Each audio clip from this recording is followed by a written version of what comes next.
Hello everyone, and thanks for joining us for another Dead Mall feature.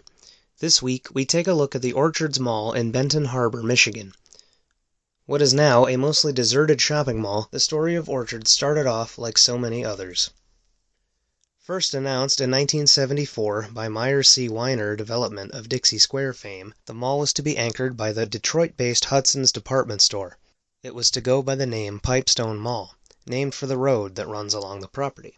However, by 1976, Weiner walked away, and Hudson's, in partnership with Westcore Development of Phoenix, took over the property for development.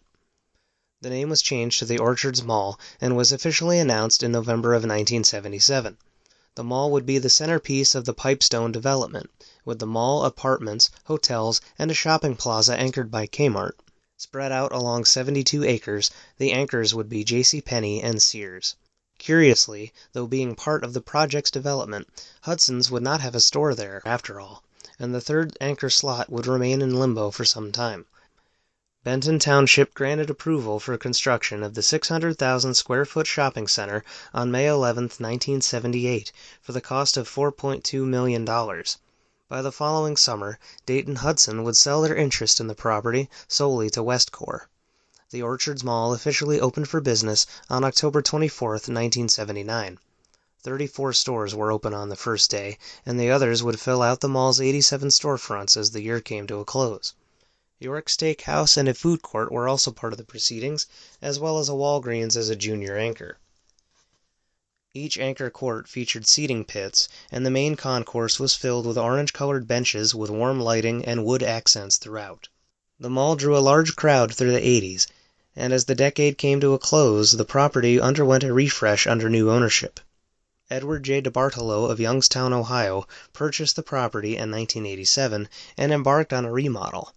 The orange and brown colors were switched out for the pastel colors that exist today. Seating pits were filled in, and skylights were added to the concourse. Also around this time, talks of the long-planned third anchor resumed. Interest was expressed by Dayton, Ohio-based Elder Bierman, who confirmed their location on February 20, 1992. The store would employ over 100 people and would occupy 72,000 square feet. Many smaller tenants left the mall around this time over delays in Elder Bierman's opening and DeBartolo's rising rent prices. By the time Elder Bierman opened, store vacancies were growing. York Steakhouse closed and was replaced with Ponderosa. Walgreens moved to a new location in 1993. Farmore was rumored to anchor the mall and was officially announced, but the store was canceled as Farmore entered bankruptcy protection in 1995. Competition in the form of Walmart and Sam's Club opening next to the mall and expanded shopping centers nearby started to hurt foot traffic as well. DeBartolo walked away from the mall in 1994, selling to Compass Retail Incorporated. They immediately planned to add a 12-screen Cinemark theater to the complex, which was to open in 1996. However, by September of that year, plans were dropped due to construction costs and a desire to locate in a better spot in town. In 1997, Orchards Mall was purchased by Lend-Lease Corporation of Australia. They planned to lure more upscale stores to the mall and attract new businesses. Efforts were futile. Ownership changed once more in 1999 to General Growth Properties, and again in 2002 to Sequoia Investments. Crime also started to take its toll, as store robberies ticked up and general nuisance started to plague the mall. A customer leaving the Sears store was accosted by two armed males and shoved to the ground, her purse being stolen. A cell phone store was robbed at gunpoint in November of 2005, ironically on the same day that a holiday safety tips talk was scheduled to take place by local police to mall merchants. Police would do routine daily walks around the mall to appease mall management and store owners who were concerned about increasing crime. The effects of the Great Recession of 2008 is what started the final plunge of Orchard's fortunes. Smaller stores fled the mall. Perhaps the greatest loss, Sears, left the mall in 2009. The end of Sears' reign saw a significant blow to the mall. Stores in that end of the building left as soon as Sears closed their doors forever on September 18th. Letters to the editor of the local newspapers attributed the economy of the center's failings, begging for locals to continue to support the mall. Management ran counter-editorials insisting the mall would stay open. The picture continued to look grim. Sears would maintain a limited presence in the mall, occupying the recently closed Stephen Barry's space in the form of an appliance and hardware store, but this too would be short-lived. The 2010s saw the departure of many more stores, and in 2018 another anchor would go dark. The Bon-Ton, owners of the once proud Chicago-based Carson Pirie Scott chain, who had taken up shop in the Elder Beerman space in 2011 as part of a corporate restructuring to consolidate operations, filed for bankruptcy. The Orchards Mall store was shuttered as part of 42 stores and went dark in April of 2018. The rest of the chain would be gone by the end of the summer. The following year saw the closure of JCPenney, which went dark in July of 2019. With all anchors gone, the mall has whittled down to a mattress store, Jo-Ann Fabrics, and a nail salon. The COVID-19 pandemic brought the closure of Bath & Body Works, which started off as temporary, but with the writing on the wall, it has become permanent. I visited this mall twice, once in 2017 and earlier this year. While the 2017 version of the Orchards Mall was grim, today it is even worse. Seagulls are all over the place, which you can see and also hear in many of the shots in this video. In fact, upon pulling in the parking lot, you wouldn't be wrong to assume the mall is shuttered completely, as the parking lot is empty of people and the mall doesn't fare much better. Dodge the seagulls on your way in, because they take up residence now. Once inside, you will be greeted with the loud buzzing of lights, the occasional wanderer, and the sweet sounds of Sirius XM's The Blend, creaking loudly over the speakers. It truly was one of the most bizarre mall visits in recent memory.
I hope you've all enjoyed this video. If you're new here and like what you see, please hit the subscribe button and leave your thoughts. Things have been stagnant on the video front lately, but more videos are in the works. And also be sure to check out our Instagram and Facebook pages for further content. Those are linked in the video description below. There's also a link to the Dead Malls of Discord server. Thank you all for watching, and we hope to see you here again soon. Stick around for a couple more minutes to see some more of Orchards Mall in its prime. Thanks, guys.